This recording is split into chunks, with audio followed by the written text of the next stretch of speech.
Everybody, welcome back to Monday with Molly. I'm Andrew Kosselman here with Molly Dean. How you doing, Molly? I'm good. Good. It's nice to be back in the saddle doing these videos. I again know, with it's ya. been a minute. So we've obviously covered a lot of material over the years, but this is one topic that continues to come up. But it's good that it does because with all the market shifts going on, we're seeing some reintroduction into down payment programs that we lost access to for a little while. Yeah.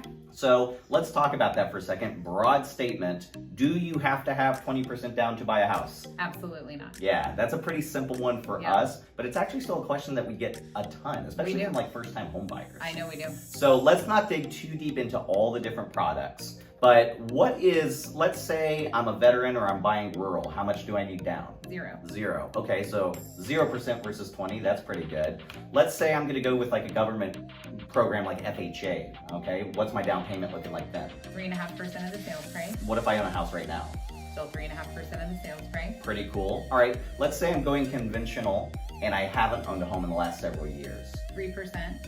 Okay, And on occasion, 1. okay, 1%. Uh-huh. That's one of those products I was just mentioning that hasn't been a thing, but is now starting to become a thing again. 1% down conventional, Yep. which we're gonna do a deep dive into that probably in a few more video sessions, but pretty cool that that one's coming back. Yep. All right, well, but even then, let's say I own a house right now and I'm going conventional.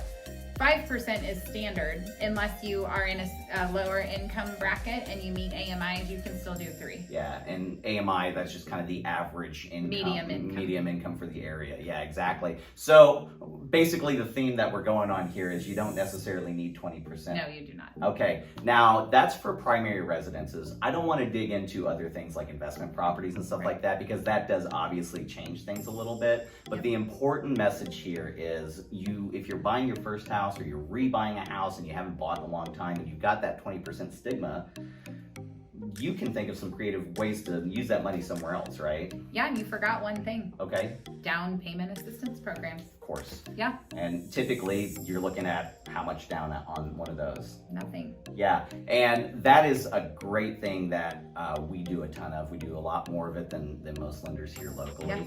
And basically, can you wrap that up in a nutshell, how that general concept works for most down payment assistance programs? So those programs that are out there, your FHAs, your conventionals that do require a down payment, depending on your income, home ownership, all those different programs have different guidelines, but it brings in the 3 to 3.5% down payment. Yeah, so essentially, and there's different restrictions and There kind of are. requirements on all of those, but the point is you have the ability to buy a home even if you don't have, tens of thousands of dollars saved up, right? That's correct. Yeah. Yeah.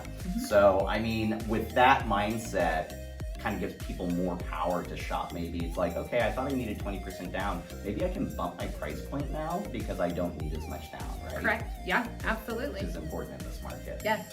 Excellent. Well, that's all I have for you today, Molly. Happy Monday. Have a great week.